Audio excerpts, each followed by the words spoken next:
आंदोलन के 90 वर्ष पूरे होने को लेकर पुणे में 19, 20, 21 सितंबर को एक आयोजन किया जा रहा है, जिस आयोजन में समाजवादी आंदोलन के 90 वर्ष को लेकर के चर्चा होगी। समाजवादी आंदोलन की उपलब्धियों को लेकर चर्चा होगी, आज की परिस्थितियों को लेकर चर्चा होगी और आगे आने वाले समय में समाजवादियों का क्या एजेंडा होना चाहिए, क्या कार्यक्रम होना चाहिए, क्या दृष्टि होना चाहिए, इसके ऊपर भी चर्चा होगी। आज इसी सब चर्चा को करने के लिए हमारे साथ में समाजवादी चिंतक और प्रोफेसर अरुण कुमार त्रिपाठी जी हैं, जो कई अखबारों के संपादक रहे, 20-25 किताबों के लेखक भी हैं और मूल तौर पर समाजवादी चिंतन धारा के इस समय बौद्धिक प्रतिनिधि के तौर पर जाने जाते हैं।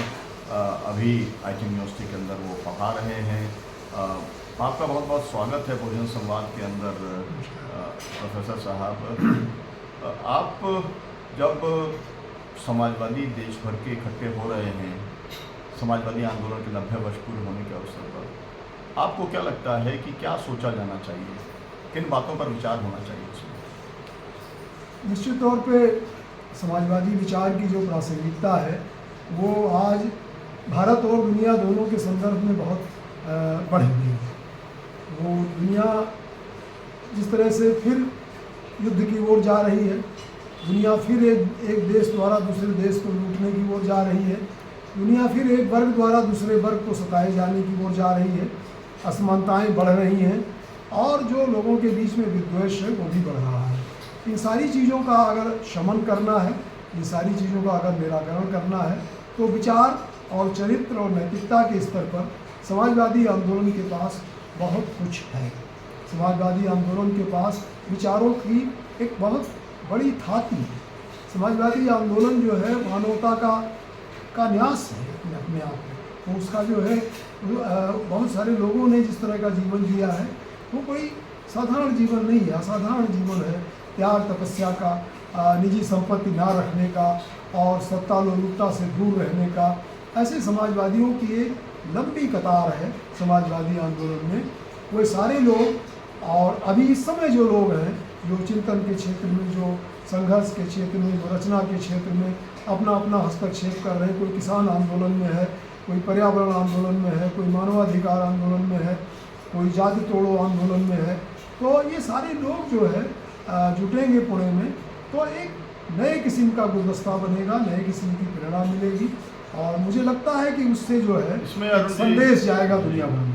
अरुण जी, आपको समाज और देश के सामने इस समय कौन सी ऐसी चुनौतियां लगती हैं, सामाजिक, आर्थिक, सांस्कृतिक या विदेशी जो इस समय परिस्थिति अंतर्राष्ट्रीय, जिसके ऊपर समाजवादियों को विचार करना चाहिए? समाजवादियों को जो पूंजीवाद का गंभीर संकट है, सबसे पहले उस पर विचार करना चाहिए। पूंजीवाद जो है वो टैरिफ पे टैरिफ अमेरिका भारत पे लगाया जा रहा है। पहले भारत जो है वो अमेरिका की ओर झुका हुआ था, अब जब अमेरिका ने जो है वो टैरिफ आप पे जो है वो कई गुना कर दिया और तो आप जो है वो SCO की ओर जा रहे हैं। ब्रिक्स की स्थिति अपनी है ही है। तो दुनिया भर में जो है वो जो ग्लोबलाइजेशन, लिबरलाइजेशन और प्राइवेटाइजेशन की प्रक्रिया चली थी वो अपने डेड एंड पे आ चुकी है। अब समाजवादियों के लिए ये अवसर है कि वह ये जो वैश्विक व्यवस्था है, इस वैश्विक व्यवस्था का एक विकल्प, आर्थिक विकल्प प्रस्तुत करें, जिसमें कि एक जो है एक जो विश्व समुदाय है वो विश्व समुदाय एक दूसरे के शोषण के बजाय एक दूसरे के साथ सहयोग पर आधारित हो। अब जैसे देखिए दुनिया भर में जो है एक मूल्यहीन विदेश नीतियों का दौर चल निकला है। सब राष्ट्र स्वार्थी किस्म की विदेश नीतियों पर काम कर रहे हैं, जिसमें कि दुनिया में ना तो शांति आएगी और ना स्थिरता रहेगी।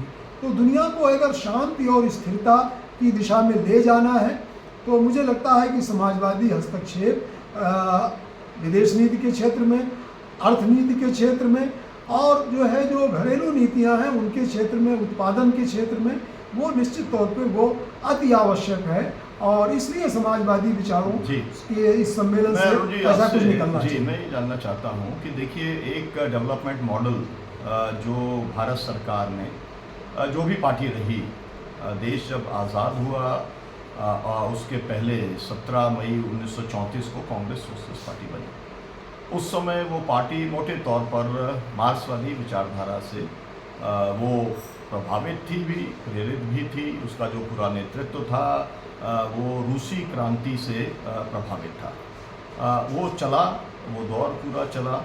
उसके बाद में जो है कांग्रेस सोशलिस्ट पार्टी अलग हो गई कांग्रेस से और सोशलिस्ट पार्टी बनी। इसके बाद का दौर हमारे सामने है कि सोशलिस्ट पार्टी का 50 साल पहले जो है जब जनता पार्टी जो है बनी तब उसके अंदर उसका विलय हो गया। तो ये 90 साल की जो अब की उसके बाद की भी जो पूरी यात्रा है, इसमें आपको क्या लगता है कि जो आर्थिक चुनौतियां हैं, मुख्य तौर पर जो एक केंद्रीकरण हुआ है, पूंजी का जो केंद्रीकरण हुआ है, मुख्य तौर पर जो बेरोजगारी की समस्या लगातार बढ़ती चली गई है, महंगाई लगातार बढ़ती चली गई है, 1% जो लोग हैं उनके पास 60% से ज़्यादा पूंजी केंद्रित हो गई है, संसाधन केंद्रित हो गए हैं। तो इसके लिए किस किस्म का जो है वो अल्टरनेटिव आपको लगता है जिसके ऊपर विचार किया जाना चाहिए? क्योंकि दुनिया के अंदर तमाम सारे मॉडल काम कर रहे हैं। चीन का एक मॉडल काम कर रहा है, अमेरिका का एक मॉडल काम कर रहा है, एक नॉर्डिक कंट्रीज़ का एक मॉडल है जो कि सोशल डेमोक्रेसी का है। सोशल डेमोक्रेट्स ने वहाँ पर डेवलप करने का काम किया, जिसमें वेलफेयरिज्म जो है उसको सबसे ज़्यादा तवज्जो दी जाती है। इसके बारे में आप क्या कहेंगे? निश्चित तौर पे जो हमारा समाजवादी चिंतन रहा है, समाजवादी आंदोलन में जो विचार पनपे हैं और बढ़े हुए हैं, उनका जो चिंतन है वो एक कल्याणकारी राज्य का रहा है, वो दमनकारी राज्य का नहीं रहा है। तो कल्याणकारी राज्य में समता होती है, समृद्धि होती है और लोगों और तनाव कम से कम होता है। भाई डॉक्टर लोहिया तो जो है वो परमाणु बम के खिलाफ सत्याग्रह की बात नहीं करते थे, हथियार विहीन समाज की बात करते थे। निराशा का कर्तव्य जो उनका लेख है उसमें वो कहते हैं कि हम तो ऐसे समाज की बात करते हैं जिसमें हथियार के रूप में डंडे की भी ज़रूरत ना रहे, बंदूक और जो है वो स्टेन गन और मशीन गन की तो बात ही छोड़ दीजिए। आज दुनिया जो है जिस तरह से हथियारों का जखीरा खड़ा कर रही है, उसमें तो दुनिया का जो है वो दुनिया जो मनुष्य की मूल समस्या है, आप बेरोजगारी की बात कर रहे हैं, आप स्वास्थ्य संबंधी समस्याओं की बात कर रहे हैं, आप पर्यावरण की बात कर रहे हैं, लोगों की भुखमरी की भी बात कर रहे हैं, वो सारी चीज़ें ऐसे नहीं दूर होने वाली हैं अगर हम हथियारों का जखीरा जमा करते जाएंगे। ये दुनिया का जो मॉडल है ये बिल्कुल ठीक मॉडल नहीं है कि हमने परमाणु बम रख लिया तो हमारे ऊपर कोई आक्रमण नहीं करेगा या हमारा युद्ध नहीं होगा। परमाणु बम होने के बावजूद दुनिया में जो है वो हमले हो रहे हैं और सीमाओं पर टकराव हो रहे हैं, भारत पाकिस्तान इसके प्रमाण हैं। तो ऐसा नहीं है जो है, और सारे परमाणु हथियार रूस के यूक्रेन में कभी रखे हुए थे, यूक्रेन ने रूस को सौंप दिया। अच्छा, रूस जो है वो परमाणु हथियार से संपन्न होने के बावजूद जो है वो झगड़ा कर रहा है, सारी चीज़ें हो रही हैं। तो एक ऐसे विश्व की कल्पना, जो विश्व जो है वो शांतिमय हो, जो विश्व हथियारों से रहित हो, यह कल्पना समाजवादियों ने की है।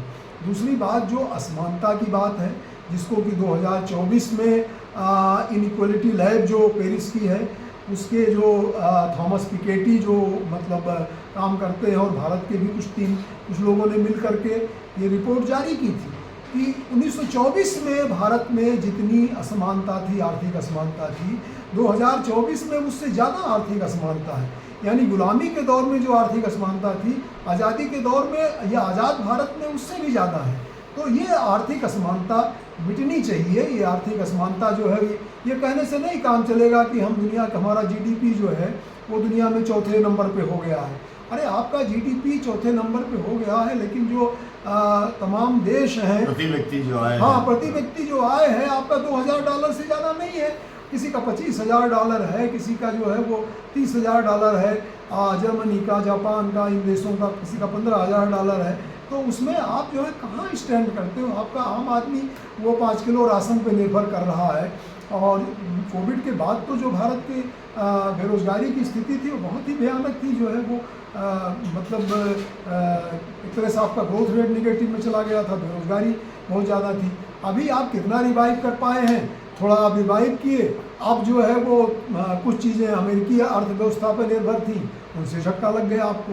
तो इन चीज़ों के बारे में देश को सोचना होगा, और स्वदेशी कहने से फिर नहीं काम चलेगा। आपको जो है वो घरेलू सामानों की खपत की एक जो है वो एक कल्चर बनानी पड़ेगी। आपको अगर विदेशी चीज़ें नहीं लेनी है तो फिर आपको नहीं लेना होगा, और या फिर जो है आपको मल्टीनेशनल्स के खिलाफ जो है वो खड़ा होना पड़ेगा। क्या ज़रूरत है पेप्सी कोक की? हम लोग तो इसके खिलाफ 30 साल पहले आंदोलन शुरू किए थे, लेकिन अब आप पेप्सी कोक भी पीना चाहोगे और आप नींबू पानी की भी बात करोगे। दोनों चीज़ें नहीं चलेंगी। आपको देखना होगा जो है, आपको स्वावलंबन, स्वदेशी सिर्फ नारा नहीं है, स्वदेशी एक जीवन पद्धति है। लेकिन आप ये बताएं कि 100 साल हो रहे हैं जी, आरएसएस के 100 साल हो रहे हैं। आरएसएस का किसान संघ से लेकर के वो स्वदेशी की वो बात करते हैं। अब लेकिन स्वदेशी कितना बचा है भारतीय जनता पार्टी की एनडीए की पॉलिसी में, ये बात एकदम साफ है। मेक इट इंडिया की बात उन्होंने की, लेकिन जिस तरीके से इंपोर्ट को जो है खुली वो छूट देने का काम कर रहे हैं। अभी उन्होंने एक हफ्ते पहले जो कपास पैदा करने वाले जो किसान हैं, तो वहाँ की कपास के ऊपर 11% का जो है लगता था टैक्स, उसको उन्होंने ख़त्म कर दिया। अब इसका असर पड़ेगा कि 60 लाख जो कपास पैदा करने वाले किसान हैं वो पूरे तरीके से वो बर्बाद हो जाएंगे। तो स्वदेशी जो है वो केवल नारे के तौर पर संघ के लिए रहा है, लेकिन जो है वो मुख्य बात इस तरीके की है कि जो इस समय का जो मॉडल है डेवलपमेंट का, उसने एक एनवायरमेंटल क्राइसिस ऐसा पैदा किया है जिससे कि मानवता ही संकट के अंदर पड़ गई है। और ये कहा जा रहा है कि अगर अगले 25-50 साल के अंदर टेम्परेचर अगर जो है तापमान 3 डिग्री आगे बढ़ जाता है तो कम से कम 50 या 70 देश पूरे तरीके से विलीन हो जाएंगे। ये स्थिति पूरी बनी है। तो पर्यावरण को लेकर भी समाजवादियों को इसके बारे में सोचना पड़ेगा कि कैसे इस तरीके की पॉलिसीज़ बनाई जाएं ताकि वो पर्यावरण के साथ साथ वो चल सके, वो उसको अडॉप्ट करके हो, मतलब मिनिमम पॉल्यूशन या नो पॉल्यूशन के साथ में आगे बढ़ने की, क्लीन टेक्नोलॉजी के साथ आगे बढ़ने की बात करनी पड़ेगी। तो आपको क्या लगता है कि ये सब ऐसे सवाल हैं जिसके ऊपर गंभीरता से सोचना पड़ेगा? जैसे भारत में चिपको आंदोलन चला तो उन्होंने तो इस बात के ऊपर पर्यावरण को बचाने की कोशिश की, लेकिन जितने बड़े प्रोजेक्ट हैं इस समय कहीं पर भी देश में चल रहे हों उसके अंदर तो लाखों की संख्या में पेड़ काटे जा रहे हैं, और सरकार जो है दूसरी तरफ कह रही है कि हम तो पर्यावरण को बचाना चाहते हैं, मंत्रालय बनाया हुआ है, लेकिन खुली छूट दी जा रही है। क्या कहेंगे आप इस पर? नहीं, मुझे लगता है कि आप बिल्कुल सही जगह संकेत कर रहे हैं समस्या की। और भारत में जो समाजवादी आंदोलन रहा है उसका मार्क्सवाद से इस मामले में विभेद या मतभेद रहा है कि जहाँ कार्ल मार्क्स कहते थे कि जो है वो अंग्रेज़ों ने अगर भारत को गुलाम बनाया है, अंग्रेज़ों ने उपनिवेश बनाया है, तो जो अंग्रेज शासन है वो इतिहास के जादुई उपकरण की तरह काम करेगा। इतिहास का जादुई उपकरण क्या है कि भारत को जो है वो वर्ल्ड मार्केट में वो इंटीग्रेट कर देगा, और ये उनका भवितव्य था। और सारा जो है वो यूरोप का जो चिंतन है कार्ल मार्क्स के माध्यम से, दूसरे चिंतकों के माध्यम से, कार्ल मार्क्स भिन्न है लेकिन फिर भी वो इस मामले में भिन्न नहीं है कि वो यूरोपीय सभ्यता को एशियाई सभ्यता से आगे बढ़ा हुआ मानते हैं। वो मानते हैं कि एशिया जो है यूरोप के ही कदमों पे चलेगा, जबकि एशियाई चिंतन में गांधी विशेषकर जो है एक बड़े चिंतक के रूप उपस्थित हैं। और पर्यावरण के सवाल पर गांधी का ये कथन बहुत महत्वपूर्ण है कि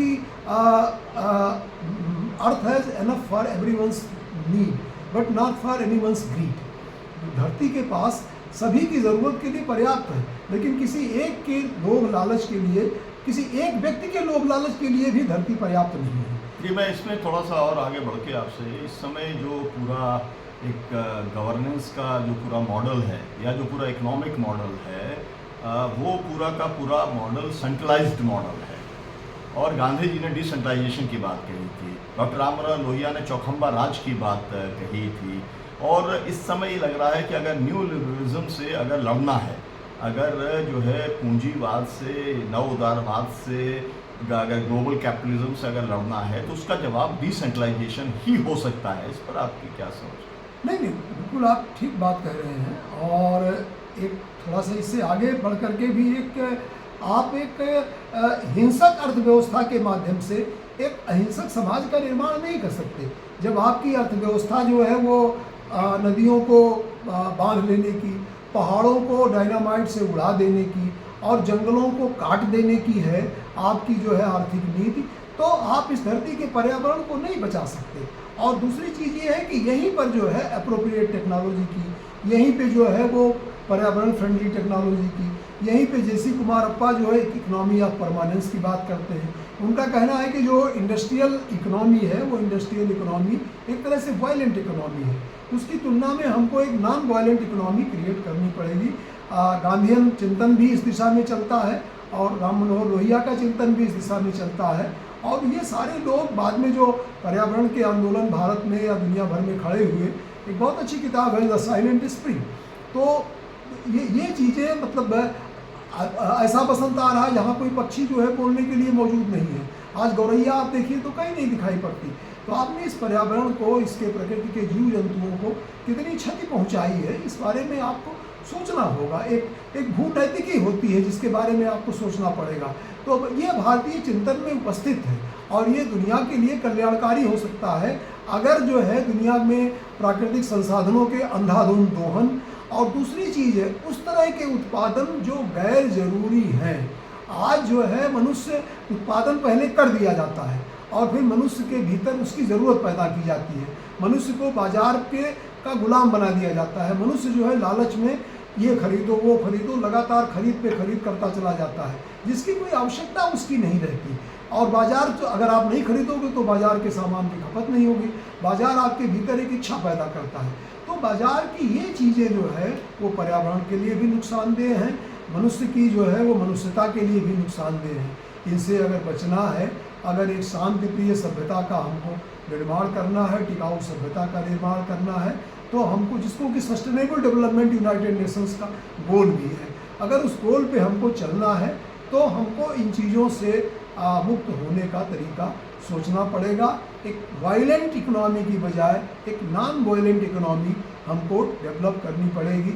एक non killing political science develop करनी पड़ेगी, जिसको ग्लेन डी पेज ने अपनी किताब में जो है वो कहा भी है कि दुनिया में एक non killing political science develop करनी पड़ेगी। ये आप जो बात कह रहे हैं, ये जो पॉलिटिकल डिस्कोर्स है पॉलिटिकल पार्टीज़ का, पॉलिटिकल पार्टीज़ के डिस्कोर्स के अंदर तो ये बात कहीं दिखलाई पड़ती नहीं है।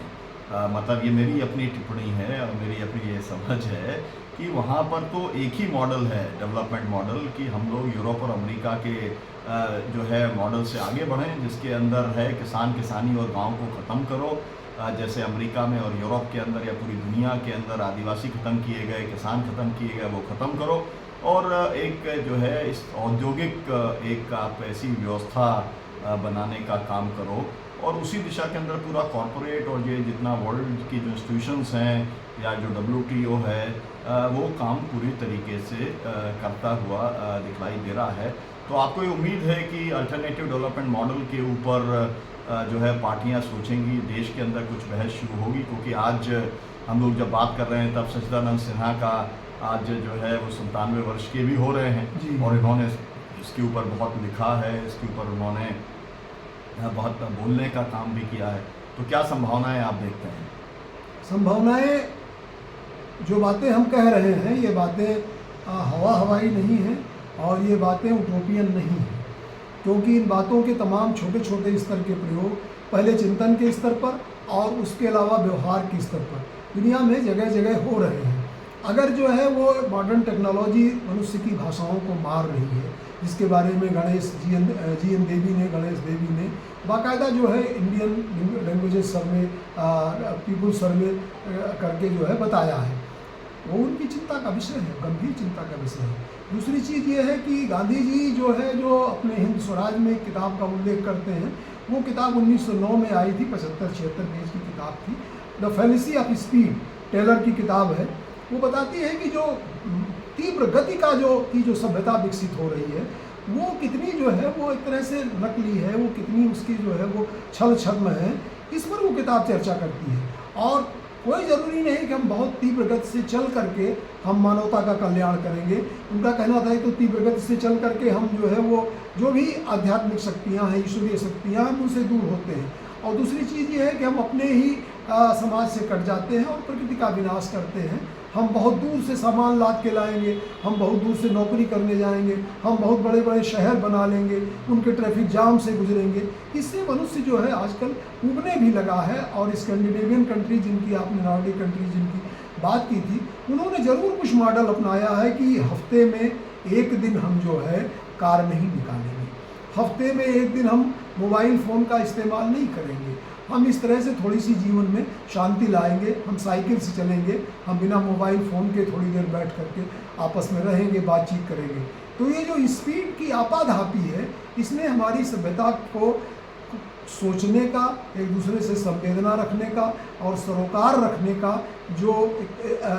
की जो संस्कृति थी उसको ख़त्म किया है। अगर इसको हमें तमाम लोग लौट लौट के गाँव की ओर जा रहे हैं, ट्राइबल इलाकों की ओर जा रहे हैं, आप पहाड़ की ओर जा रहे हैं। अगर आप पहाड़ जा रहे हैं, आनंद लेने जा रहे हैं, तो आप बड़ी बड़ी कारें लेके जाएंगे, आप फिर वहाँ मोबाइल में लगे रहेंगे, आप फिर यही उपभोक्ता वस्तुओं का उपयोग करेंगे। तो मुझे लगता है कि आप वो आनंद नहीं ले पाएंगे, आप वो मैसेज नहीं सीख पाएंगे प्रकृति के करीब रहने का। अगर आप अकेला वही सवाल नहीं है, सवाल जिस तरह से बादल इस समय फट रहे हैं, जिस जी, तरीके से जी, पहाड़ इस जी, समय गिर रहे हैं, जी, जिस बिल्कुल, तरीके से जी। उत्तराखंड में एक एक बाढ़ के अंदर 10-10 हज़ार आदमी जो है वो बह गया, जी। ये जो परिस्थिति पैदा हो रही है, तो जी। एक तरीके से जो है प्राकृतिक विनाश जो है वो मनुष्य ने जिस तरीके की संरचनाएं कंक्रीट की पैदा की है, इसी का एक प्रकृति का एक जवाब है। हम इससे आगे हम बढ़ते हैं और आगे बढ़ के मैं आपसे कुछ सामाजिक मुद्दों पर सवाल करना चाहता हूँ। इस बात को चर्चा को ख़त्म करने के पहले,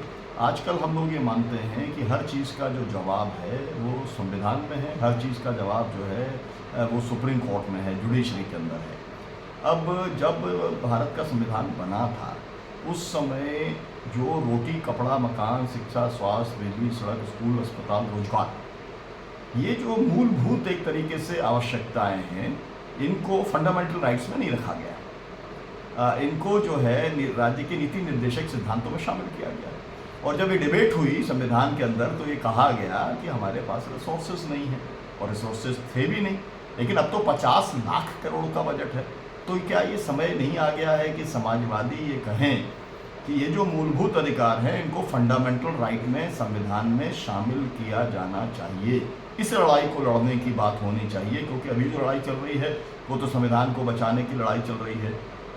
जी नहीं, आप जो बात कर रहे हैं वो संविधान को और एक नया अर्थ देने की बात कर रहे हैं, संविधान को एक कदम और आगे ले जाने की, उसे और ऊंचाई प्रदान करने की बात कर रहे हैं। मैं संविधान के जो मूल भावना है, मैं उससे असहमत नहीं हूँ। संविधान की मूल भावना जो है वो एक तरह से इक्वलिटी, लिबर्टी और फ्रेटर्निटी की जो मूलत्रयी है, वो मूलत्रयी बहुत ज़रूरी है। और उस मूलत्रयी का उद्देश्य जो है, जिस जिधर आप संकेत कर रहे हैं कि लोगों को रोटी, कपड़ा, मकान मिले, वो बराबरी मिले, लोगों को स्वतंत्रता मिले, लोगों के बीच में भाईचारा हो, ये संविधान हमारा एक सामाजिक क्रांति का संकल्प प्रस्तुत करता है। वो सामाजिक क्रांति के माध्यम से चीज़ें संभव होंगी। उनकी कुछ झलकियाँ फंडामेंटल राइट में हैं, लेकिन सारी नहीं है जिनकी ज़रूरत थी। आर्टिकल 14 है, आर्टिकल 15 है, 16 है, ये सारी चीज़ें बहुत कुछ, 17 है, ये बहुत कुछ जो है हमें प्रदान करने की कोशिश करती हैं, लेकिन उनको फलीभूत होना मुश्किल हो गया। और एक जो दिक्कत आ गई है संविधान में कि जो आपके मौलिक अधिकार थे, जो दूसरे डायरेक्टिव प्रिंसिपल्स थे, उन पे जो यूनिटी एंड इंटीग्रिटी का सवाल जो है वो डोमिनेट करने लगा है।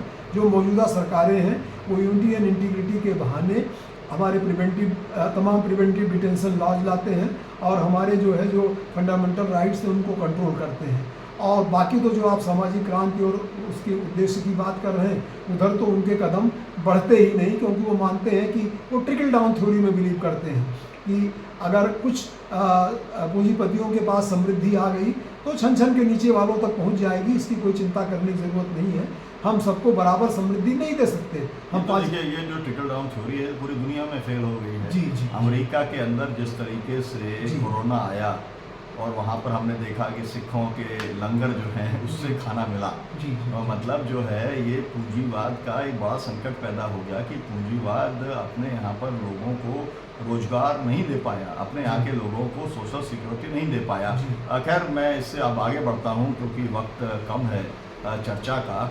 मैं जो सामाजिक क्रांति की बात अभी आपने कही थी, डॉक्टर राम मनोहर लोहिया ने या समाजवादियों ने दुनिया के अंदर जो एक आर्थिक क्रांति की बात जो थी या रिवॉल्यूशन की जो बात की जाती थी, उसके अंदर जो मुख्य बिंदु जोड़ा वो सामाजिक क्रांति का जोड़ा था। और उसके अंदर डॉक्टर राममनोहर लोहिया ने पिछड़ा पावे 100 में 60 की बात कही थी, मंडल कमीशन लागू हुआ। चलते चलाते अब मामला जाति जनगणना के ऊपर पहुंच गया है। आपको क्या लगता है कि कौन से ऐसे मुद्दे हैं सामाजिक स्तर पर जिनके ऊपर समाजवादियों को विचार करना चाहिए? जो 19, 20, 21 सितंबर का जो पुणे का समाजवादी एकजुटता सम्मेलन है उसमें जिसकी चर्चा होनी चाहिए, सामाजिक जो इश्यूज़ हैं उसको लेकर। नहीं, डॉक्टर लोहिया की जो सप्तक्रांति जिधर आप संकेत कर रहे हैं उसमें सभी मुद्दे महत्वपूर्ण हैं, लेकिन वो शुरू करते हैं नर नारी समता से। और इस बात को जो है वो लगता है कि समाजवादी लोग इस बात का कम जिक्र करते हैं, लेकिन लोहिया इस बारे में बहुत सचेत थे कि जो स्त्री पुरुष समता है वो बेहद ज़रूरी है। और तमाम जो स्त्री अधिकारों के जो चिंतक हैं उनका कहना है कि लंबे समय से स्त्रियों ने संघर्ष करके जो समता हासिल की थी उसको लिबरलाइजेशन, प्राइवेटाइजेशन और ग्लोबलाइजेशन की पॉलिसीज़ ने उसको विफल कर दिया है। अब स्त्री संघर्ष की पुनः ज़रूरत है। तो एक तो समाजवादियों को इस बारे में सचेत होना चाहिए। दूसरी चीज़ जो सामाजिक विभेद है समाज में, वो सामाजिक विभेद जनगणना के माध्यम से, अफर्मेटिव एक्शन के माध्यम से, तमाम पॉलिसीज़ के माध्यम से मिटे, लेकिन जो सोशल एनिमिटी है वो ना बढ़े। ये भी समाजवादियों ने कोशिश की थी और अंबेडकर से थोड़ा बहुत डॉक्टर लोहिया का इस मामले में मतभेद था। हालांकि दोनों एक दूसरे से मिलना भी चाहते थे, लेकिन डॉक्टर लोहिया चाहते थे कि सामाजिक विभेद मिटे, लेकिन सामाजिक जो है वैमनस्य ना फैले। तो कोशिश ये होती है उन शक्तियों की जो सामाजिक विभेद बनाए रखना चाहते हैं, वो तुरंत वैमनस्य पैदा करने की कोशिश करते हैं। तो ये संभालना भी समाजवादियों का काम है कि इस बहाने इसके रिएक्शन में कहीं हिंदू मुस्लिम वैमनस्य पैदा करते हैं, कहीं सवर्ण अवर्ण वैमनस्य पैदा करते हैं, कहीं दलित और पिछड़ा वैमनस्य पैदा करते हैं। इन छोटे छोटे वैमनस्य की बजाय एक ब्रॉडर ऑब्जेक्टिव जाति जनगणना का ये होना चाहिए कि हम एक जाति विहीन समाज का निर्माण करेंगे। ये इस जो है वो परम लक्ष्य को भूलना नहीं चाहिए समाजवादियों को। एक जाति विहीन समाज, जिसको कि अम्बेडकर एनिहिलेशन ऑफ कास्ट कहते हैं, जिसको कि डॉक्टर लोहिया जाति तोड़ों की बात करते हैं, उन सारी चीज़ों, या जिसको कि आचार्य नरेंद्र देव जो है वर्ग विहीन समाज की बात करते हैं, जयप्रकाश नारायण भी जिसकी बात करते हैं। तो ये चीज़ जो है वो लाना ज़रूरी है जाति जनगणना के माध्यम से, ना कि जातियों की जो दीवारें हैं और कट्टर हो जाएं और जातिवाद और बढ़ जाए। इसको भी बचना है कि जनगणना जो है जाति की सच्चाई उसके MRI के लिए, उसके एक्सरे के लिए की जा रही है, ना कि उसको और बीमार करने के लिए की जा रही है। समाज को ध्यान में रखना चाहिए, तभी हम अपने उद्देश्य को प्राप्त कर सकते हैं। मैं आगे बढ़ता हूँ और आगे जो सांस्कृतिक सवाल है, देखिए जो मोदी सरकार है वो सरकार तो सब कुछ के अंदर उनका तो पहले जैसे हिंदुस्तान का मसला था, उसी तरीके से वो वन नेशन के साथ में वन मार्केट की बात करते हैं, वन लीडर की बात करते हैं, वन पार्टी की बात करते हैं। मतलब सब कुछ इसी दिशा में जा रहा है। तो वो कल्चर का भी एक यूनिफाइड कल्चर वो चाहते हैं, एक जैसा वो संस्कृति चाहते हैं। अब ये जो देश की एकजुटता है, और या ये कहा जाए कि देश की जो खूबी है वो डाइवर्सिटी ही खूबी है। इस देश को अगर किसी ने बांध करके रखा है तो यहाँ पे देश की विविधता जो है, उस विविधता का जो एक समावेशीकरण होता रहा, मतलब हजारों साल का जिसका एक अपना इतिहास है, उसी के चलते ये देश बना रहा, ये देश चलता रहा। अब उसी को ख़त्म करने की, उस डाइवर्सिटी को ख़त्म करने की एक साजिश है या कोशिश है, उसके बारे में आप क्या कहेंगे? देखिए, ऐसा है कि संघ परिवार की या भाजपा की दिक्कत ये है कि वो मनुष्यता के जो मूलभूत मूल्य हैं उसमें उनकी आस्था नहीं है। वो एक जो बाह्य जो है वो आचरण है, आवरण है, वो उसकी राजनीति करते हैं। वो मूलभूत उद्देश्य जैसे कि स्वतंत्रता, समता, बंधुत्व का मामला है, या मनुष्यों की मूलभूत एकता है। जैसे कि जो है वो आप स्वतंत्रता आंदोलन में भगवान दास जी थे, शिव प्रकाश जी के पिताजी, जो कि मतलब जो है इनकी जिन्होंने कमेटियाँ बनाई और दार्शनिक भी थे। तो फंडामेंटल यूनिटी ऑफ रिलीजन्स उनकी किताब है जो कि 1934-35 में आई थी, और उन्होंने बताया है कि तमाम जो धर्म हैं उनके मूल तत्व कितने समान हैं। तो संस्कृति तो ये जो है वो मतलब एक तरह से कहते हैं हिंदू संस्कृति में सभी आ जाते हैं, लेकिन आप दूसरे धर्मों के मूल जो तत्व हैं उनको आप समझते नहीं हो। उनके कहीं जो है वो दाढ़ी के नाते विभेद मान लेते हो, कहीं कपड़े के नाते विभेद मान लेते हो, कहीं खान पान के नाते विभेद मान लेते हो। मनुष्यता इस तरह के विभेदों से ग्रसित जब तक रहेगी तब तक आप जो है वो कुछ भी अच्छा निर्माण नहीं कर पाओगे, तब तक आप यही जो है एकता कायम करते रहोगे। लेकिन अब असल में दिक्कत ये है कि जैसे आप विविधता को स्वीकार करते हो वैसे ही आप एकता की ओर बढ़ने लगते हो, और ऐसे ही जैसे मनुष्यता की मूलभूत एकता को आप स्वीकार करते हो तो आप विविधता की ओर बढ़ने लगते हो। इस मूल सिद्धांत को ये लोग समझते ही नहीं हैं। ये खाली जो है वो रंग देख करके और भोजन देख करके और कपड़े देख करके झगड़े करते हैं और ठोंक पीट करके एक करने की बात करते हैं। उस तरह से चीज़ें एक नहीं होती और उस तरह से भारत की जो राष्ट्रीयता है उसका निर्माण भी नहीं हुआ है। यहाँ बहुत सारी भाषाएं हैं, बहुत सारे चिंतन हैं, दर्शन हैं, और जो है यहाँ पे जो है चीज़ें हर चीज़ बहुवचन में है। तो बहुवचनों से भी जो है जो एकता कायम होती है वो एक असत्य विप्र बहुधा बदंती, इस बात को नहीं समझते। वो खाली मुझे लगता है कि वे लोग कभी भी जो भारतीय धर्म ग्रंथ हैं या जो भारतीय दार्शनिक ग्रंथ हैं उनका भी उल्लेख नहीं करते। वो आज कहीं उन्होंने एक राष्ट्रवाद की एक परिभाषा गढ़ी है जिसमें सावरकर की अपनी व्याख्या है, और मैं आपको एक समाजवादी चिंतक युवार अनंत मूर्ति का जिक्र करके ये बात पूरी करूँगा।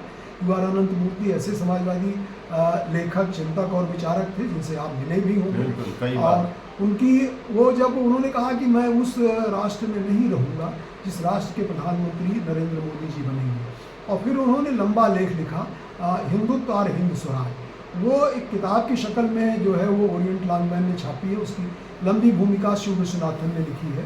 उसमें उनका कहना है कि आने वाले ये सारे आपके पर्यावरण आंदोलन का सवाल, मानवाधिकार का सवाल, ये सारी चीज़ें उन्होंने की हैं।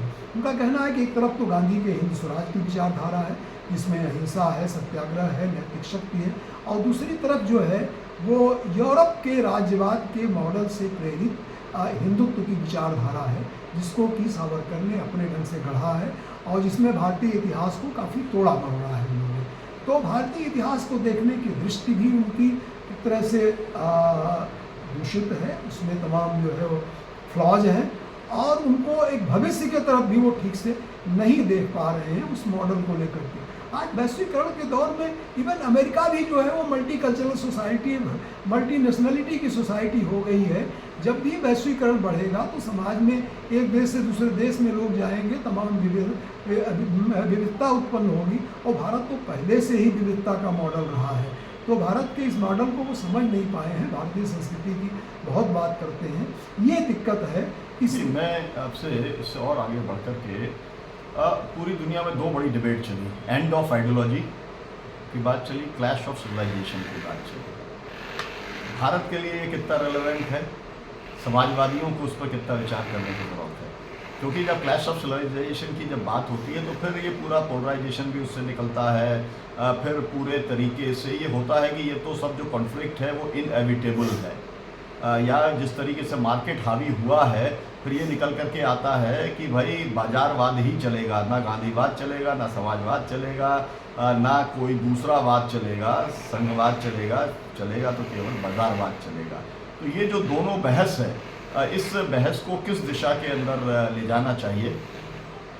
देखिए, जो आप एंड ऑफ आइडियोलॉजी की बात कर रहे हैं वो डैनियल बेल की किताब है, वो 90 के दशक की किताब है, और पढ़ा है मैंने उसको। और दूसरी किताब जो है वो एंड ऑफ हिस्ट्री की बात कर रहे हैं, फ्रांसिस फुकुयामा की बात कर रहे हैं। ये भी किताब 90 के दशक में आई है। तो एक तरह से जो है वो एंड ऑफ आइडियोलॉजी में तो जिन चीज़ों की बात होती है वो बेसिकली वो बात कर रहे हैं कम्युनिस्ट आइडियोलॉजी के एंड होने की बात। आइडियोलॉजी की शकल वो उसी को मानते हैं और उससे वो खतरा महसूस करते थे, और उन्होंने देखा कि वो चीज़ें ख़त्म हो गई। अच्छा, क्लैश ऑफ सिविलाइजेशन की जो बात है वो भी उसी से उसकी उत्पत्ति होती है, और वो जब देखते हैं कि अब जो है वो दुनिया में कोल्ड वार का दौर ख़त्म हो रहा है तो एक नया दौर शुरू हो रहा है जिसमें कि सभ्यताएं एक दूसरे से टकराएंगी।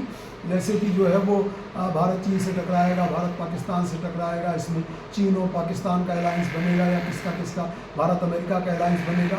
लेकिन वो सारी चीज़ें कुछ सर्टन नहीं है। वो एक लंबा सा उनका लेख था जिसमें जो है बर्ट्रैंड लेविस का जो लेख है द रेज ऑफ इस्लाम, वहाँ से उन्होंने वो चीज़ें ड्रा की हैं कि इस्लाम के भीतर एक गुस्सा है यूरोप को लेकर के, और वो गुस्सा जो है वो नई नई शक्ल ले रहा है। वो चीज़ें हैं, लेकिन उस चीज़ों को रिजॉल्व करने के भी अपने तरीके हैं। और आज आप देख लीजिए, इजराइल फिलिस्तीन पे हमला कर रहा है, लेकिन इस्लामिक वर्ल्ड जो है वो खामोश बैठा हुआ, वो कोई गुलाम बना हुआ है। हाँ, अमेरिका का वो कोई उतने से 56 मुस्लिम देश हैं, हाँ, लेकिन वो कोई उतना इतना नहीं प्रदर्शित कर रहा है। कोई तो मुकाबला करने को तैयार वो थ्योरी यहाँ फेल हो जाती है। आइडियोलॉजी की बात है तो मनुष्य को किसी न किसी विचार की ज़रूरत रहेगी। मैं आइडियोलॉजी की उस अर्थ में मैं भी नहीं समर्थक हूँ कि कोई वाद हो जाए और टकराव होता रहे, लेकिन विचार जो है वो विचार के जो मूल तत्व हैं, समता, स्वतंत्रता, बंधुत्व या समृद्धि, ये तो रहेंगे, इनके बिना दुनिया नहीं। लेकिन इस समय जो विचार का मूल तत्व है वो लाभ है, इस वो समय मुनाफा है। हाँ, इस समय तो मुनाफा है। तो अगर वही एक तत्व है तो वही तो आइडियोलॉजी है। हाँ, वही तो मार्केट को हाँ, ड्राइव कर हाँ, रही है, वो मार्केट आइडियोलॉजी और ठीक उससे है। लोग प्रभावित हो रहे वो हैं। मार्केट आइडियोलॉजी है। तो इससे उभरने का हाँ। मतलब रास्ते तो तलाशने होंगे। ये एक बात जरूर है, आपने फुकुयामा का जिक्र किया। फुकुयामा के उस ग्रंथ में ये बात है कि जो फ्रांस की क्रांति में जो मूल्य उभरे थे वो अब दुनिया भर के मूल्य बन जाएंगे, लेकिन नहीं बन रहे हैं। ये मुश्किलें भी हैं। दुनिया में लोकतंत्र का जो विस्तार होना है वो नहीं हो रहा है। ये एक चिंता का विषय है दुनिया के लिए। अब वो समाजवाद के मानने वालों का, गांधी के मानने वालों का ये कर्तव्य भी बनता है कि उन मूल्यों को, उन विचारों को कैसे वो रखें। गांधी किसी वाद की बात नहीं करते थे, या जो है वो लोहिया ने भी कहा है कि जो है neither pro marks not anti marks. वो भी अपने आप को उन अर्थों में गांधीवादी नहीं कहते थे, समाजवादी कहते थे, लेकिन वो समाजवाद के लक्ष्य को प्राप्त करने में गांधी को सहायक मानते थे। लेकिन सत्याग्रह को उन्होंने स्वीकार किया है, और सत्याग्रह एक महत्वपूर्ण जो है हथियार कहिए, एक मूल्य कहिए, दोनों रूपों में जो है वो मानवता के लिए आवश्यक है। और मुझे लगता है कि अगर विचार के जो तत्व हैं वो सही तरह से मानव सभ्यता उनको एक तरह से सहेजे हुए हैं तो उसके लिए लड़ेगी, और लड़ने का तरीका हथियार नहीं होगा, सत्याग्रह। मैं आपसे आखिरी प्रश्न करना चाहता हूँ। प्रश्न क्या कि जो समाजवादी इकट्ठे हो रहे हैं, पुणे में समाजवादी एकता सम्मेलन के लिए इकट्ठे हो रहे हैं, उनके लिए क्या आपका संदेश है कि किस तरीके की उनकी तैयारी होनी चाहिए? मतलब मेरा ये है कि सब लोग अलग अलग संगठनों में हैं, अलग अलग पार्टियों में हैं, तमाम सारे अलग अलग कामों के अंदर लगे हुए हैं। कॉमन मिनिमम क्या हो सकता है जो समाजवादी समाज को बनाने के लिए, या जो एक समतावादी समाज का, समृद्ध समाज का, न्यायपूर्ण समाज का, अत्याचार विहीन समाज का, या ये कहा जाए कि लिंग और जाति मुक्त समाज के निर्माण का जो सपना था समाजवादियों की, जिस विरासत को लेके आज लोग चल रहे हैं, तो जो फोर फादर्स का, जिसमें आचार्य नरेंद्र देव जी से लेके और डॉक्टर लोहिया, जेपी, यूसुफ मेहर अली, कमला देवी चट्टोपाध्याय, अरुणा आसिफ अली से लेकर के पूरी लंबी चिंतन धारा है 90 साल तक। इसमें हजारों विधायक बने हैं, सांसद बने हैं, मंत्री बने हैं, मुख्यमंत्री बने हैं, चंद्रशेखर तो प्रधानमंत्री भी बन गए थे। तो ये सब एक संसदीय लोकतंत्र के अंदर तो बहुत कुछ किया। डॉक्टर राम मनोहर लोहिया जो कहते थे, जेल कोर्ट फावड़े की बात करते थे, तो समाजवादियों ने संघर्ष भी बहुत किया है। और जो है रचनात्मक काम जो आप देखते हैं, यूसुफ मेमोरी सेंटर है, डॉक्टर जी पारेख जैसे साथी 101 साल के हैं, लेकिन दिन रात उस रचनात्मक कार्य के अंदर लगे हैं। एक डेवलपमेंट का एक ऑल्टरनेटिव मॉडल जो ग्रामीण अर्थव्यवस्था के ऊपर आधारित हो, डेवलप करने के लिए वो लगे हुए। तो आपकी क्या अपील होगी? मेरी अपील ये है कि जो समाजवादियों की उर्वर विचार भूमि है उसकी उर्वरता को आप न खोएं। और वो उर्वर इस मामले में है कि समाजवादियों ने थोड़ा बहुत कार्ल मार्क्स से भी लिया है, डॉक्टर भीमराव अंबेडकर से भी लिया है, भारतीय परंपरा से भी लिया है, और विश्व का जो समाजवादी इतिहास है उससे भी लिया है, और स्वतंत्र चिंतन करके जो है उन्होंने उसको एक नया वैचारिक एक तरह से ताना बाना निर्मित किया है। और उसमें जो है वो तर्क वितर्क के बाद किसी भी विचार को अपनाने की गुंजाइश है। उसमें वो कट्टरता नहीं है जो कहना चाहिए कि जो कांग्रेस ऐसे संगठन में है, कांग्रेस को आप लाख कहिए, लेकिन कांग्रेस के भीतर जो है जो जाति जनगणना की बात है, कांग्रेस का जो ट्रेडिशनल वोटर है उसको नहीं एक्सेप्ट कर रहा है। राहुल गांधी अम्बेडकर की बात कर रहे हैं, उसको कांग्रेसी भीतर से नहीं एक्सेप्ट कर रहे हैं, सिर्फ वोट मिल जाएगा इस नाते कर रहे हैं। तो ये सब सारी चीज़ें समाजवादियों में नहीं है। समाजवादियों में एक जो है वो मतलब खुलापन है, तो इस अपने खुलेपन को समाजवादी बनाए रखें। और दूसरी बड़ी चीज़ है जिसको कि मधुलिमय जी भी कहते थे कि हमारे बीच में कोई गांधी नहीं हुआ, इसलिए समाजवादी आंदोलन बिखर गया। समाजवादी आंदोलन को आज की स्थिति में बिखराव से बचाइए, और संघर्ष और रचना, ये दो जो है, इन दोनों पाँवों पर कोई भी विचार और उसका संगठन चलता है। आप खाली रचना से नहीं चीज़ें कर सकते, हमेशा रचना का अवसर भी नहीं मिलता, लेकिन अन्याय के खिलाफ संघर्ष कीजिए और न्याय की स्थापना के लिए रचनात्मक कार्य कीजिए। मुझे लगता है कि इससे बड़ा समाजवादियों का कोई भी वो लक्ष्य हो नहीं सकता। और उनकी दृष्टि में जो है खाली भारत ही नहीं है, उनके दृष्टि में पूरा विश्व सदैव रहता है। और कोई भी समाजवादी ऐसा नहीं है जो बड़े क्रोधा रहे हों, जिनके पास एक स्पष्ट विश्व दृष्टि ना हो।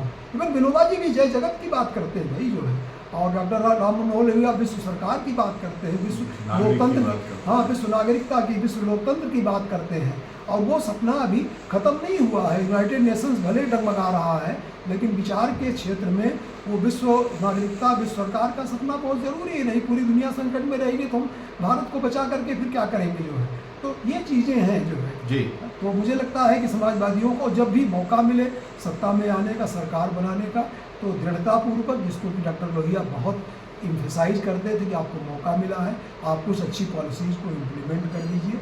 और क्या लोगों ने, मधु दंडोते रेल मंत्री बने तो उन्होंने रेल के डिब्बों में जो है वो सेकंड क्लास थे, उनमें पटरी लगी बात है लगवाई, जी। तमाम मध्य उत्तर प्रदेश के अंदर भी समाजवादियों की 4 बार सरकार रही है, उसकी लंबी एक गाथा है, क्या क्या काम उन्होंने किया है, उस पर हम फिर कभी बातचीत करेंगे। आपका बहुत बहुत शुक्रिया एक विचारोत्तेजक बातचीत के लिए। और मैं दर्शकों से ये कहना चाहता हूँ कि आप अपनी टिप्पणी करिए, आपको किन बातों से सहमति है, किन बातों से असहमति है, आप क्या सोचते हैं, ये आप कमेंट बॉक्स में आप ज़रूर लिखिए। क्योंकि हम जब ये पूरी एक्सरसाइज कर रहे हैं, समाजवादी एकजुटता सम्मेलन जब पुणे में हो रहा है, तो जो उसका आयोजक संगठन है उसमें समाजवादी समागम है, राष्ट्र सेवा दल है, SM जोशी सोशलिस्ट फाउंडेशन है, इसके साथ में यूसुफ मेहरली सेंटर है, महाराष्ट्र गांधी स्मारक निधि है। सब मिलकर के ये जो कार्यक्रम कर रहे हैं, इसका मकसद ये है कि सब समाजवादी जो भी इकट्ठे हों, वो आज की चुनौतियों के ऊपर, देश की और वैश्विक चुनौतियों के ऊपर वो चिंतन करें, मनन करें, और आने वाली पीढ़ियों के लिए कौन सा रास्ता बेहतर हो सकता है और हमें खुद को क्या करना चाहिए समाजवादी होने के नाते, उसके ऊपर कोई ना कोई पहल करने का काम करें। वहाँ पर जो आयोजक हैं उन्होंने तय किया है कि हम लोग 90वें वर्ष के ऊपर इकट्ठा हो रहे हैं, लेकिन 10 वर्ष तक लगातार हम काम करेंगे। हम युवाओं की एक कमेटी बनाएंगे, जो समाजवादी आंदोलन जब 100 वर्ष का होगा तो उसके ऊपर कुछ ठोस कहीं तक हम पहुँचेंगे और फिर 100 साल का हम सेलिब्रेशन करने का काम करेंगे। बहुत बहुत शुक्रिया, बहुत बहुत धन्यवाद। और आपसे अनुरोध है कि आप इसको शेयर करें, और अगर आपने सब्सक्राइब नहीं किया है तो बढ़िया से आपको सब्सक्राइब करें। Thank you. ठीक है सर, हो गया पूरा, देखिए।